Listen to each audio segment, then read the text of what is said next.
নমস্কার বন্ধুরা, তো আপনাদের জন্য আমি আবার একটা এক্সক্লুসিভ বা স্পেশাল ইনফরমেশনে চলে এসেছি। মনে আছে আমি আপনাকে বলেছিলাম যে খুব তাড়াতাড়ি চাইনিজ ব্র্যান্ডগুলো মানে ইন্ডিয়ান টেকনোলজি স্পেশালি 10,000-এর নিচে দারুণ 5G স্মার্টফোন অ্যাভেলেবেল করবে। For example Tecno, Infinix already available করে দিয়েছে, মোটোরোলা তো কবে অ্যাভেলেবেল করে দিয়েছে, আর এই ফোনগুলো বাংলাদেশে অ্যাভেলেবেল হবে। তো এবার বলা হচ্ছে যে রিয়েলমি তরফ থেকে একটা স্পেশাল 5G ফোন আসতে চলেছে, প্রাইস হবে ইন্ডিয়াতে 10,000-এর নিচে আর হয়তো বাংলাদেশি টাকায় 20,000-এর নিচে। ফোনটার নাম হলো রিয়েলমি C73 5G। তবে দেখুন, নামটা এখনো পর্যন্ত কনফার্ম হয়নি, কিন্তু এটা কনফার্ম হয়ে গেছে রিয়েলমির একদম বাজেট রেঞ্জের স্মার্টফোন, আর সিরিজ হবে রিয়েলমি 70 সিরিজের। তো এই জন্য এই ভিডিওতে আমরা এই আপকামিং রিয়েলমি C73 5G সম্বন্ধে A to Z সবকিছু ডিসকাশন করব, আর এটাও দেখব যে প্রাইস পয়েন্টে আছে তো সেই প্রাইস পয়েন্টে সবচেয়ে বেস্ট অলরাউন্ড ডিভাইস হবে কি হবে না। এই ভিডিওতে আমরা এটা সম্বন্ধে আলোচনা করব। তো চলুন শুরু করা যে ভিডিওটা কোনো সমালোচনা না করে, আপনি যদি গ্যাজেটল বাংলা চ্যানেলে প্রথমবার আসেন আর এরকম বাংলা টেক ভিডিও ডেলি দেখতে চান, তাহলে গ্যাজেটল বাংলা চ্যানেল সাবস্ক্রাইব অবশ্যই করে নেবেন। তো প্রথমবার আলোচনা করবি স্মার্টফোনটার ডিজাইন সম্বন্ধে। তো যেমন দেখতে পাচ্ছেন এবার যে রিয়েলমি C73 5G, পেছন দিকতে দেখতে এক্স্যাক্টলি এরকম। এর থিকনেস হবে 8.16 মিলিমিটার আর ওয়েট 197 গ্রাম। পেছন দিকে আপনি পাবেন প্লাস্টিকের ব্যাগ, সাইডেও আছে প্লাস্টিকের ফ্রেম, আর ফোনটা সববারের মতো আপনি মাল্টি কালারে দেখতে পাবেন।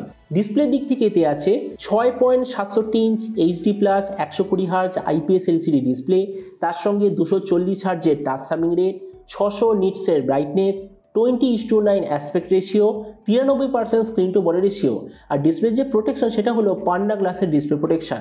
তার মানে সোজা কথা বলতে গেলে যে প্রাইস পয়েন্টে আসছে সেই হিসেবে ডিসপ্লেটা সত্যিই খুব ভালো।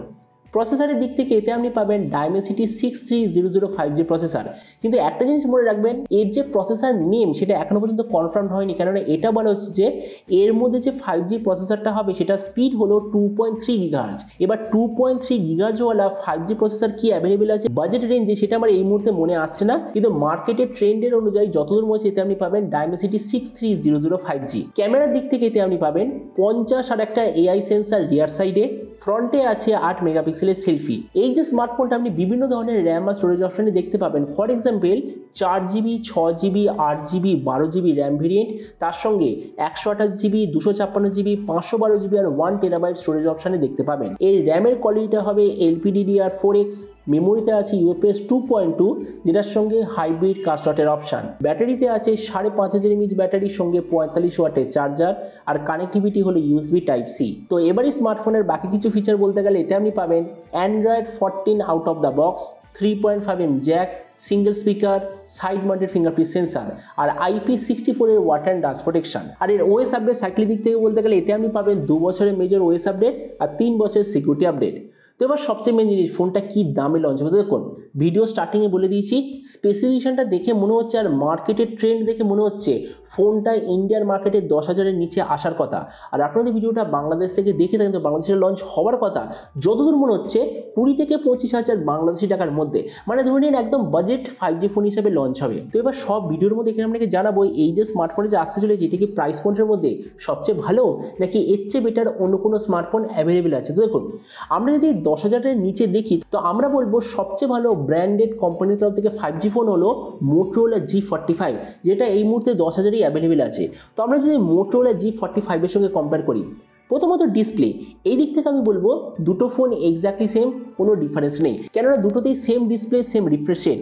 প্রসেসর, এই দিক থেকে মোটোরোলা বেটার, কেননা মোটোরোলার মধ্যে যে স্ন্যাপড্রাগনের প্রসেসরটা আছে ওটা ডেফিনেটলি এই ডাইমেনসিটির প্রসেসরটা থেকে বেশি পাওয়ারফুল, তো এই জন্য প্রসেসরের দিক থেকে মোটো বেটার।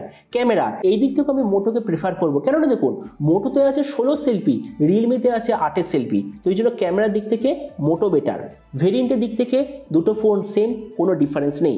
ব্যাটারি আর চার্জার, এই দিক থেকে ডেফিনেটলি রিয়েলমি বেটার, কেননা দেখুন রিয়েলমিতে কি আছে 5500 mAh ব্যাটারি, 45 ওয়াটের চার্জার, মোটোতে কি আছে 5000 mAh ব্যাটারি আর 20 ওয়াটের চার্জার, তো এই জন্য ব্যাটারি আর চার্জারের দিক থেকে রিয়েলমি বেটার। স্পিকার, অবভিয়াসলি মোটো বেটার, কেননা ডুয়েল স্পিকার, আর রিয়েলমিতে কি আছে একটা স্পিকার কিন্তু 300% অডিও মোড, যেটা এখন নতুন একটা সিস্টেম শুরু হয়েছে সেইটা আছে, তো এই জন্য আমি বলবো স্পিকারের দিক থেকে মোটো বেটার।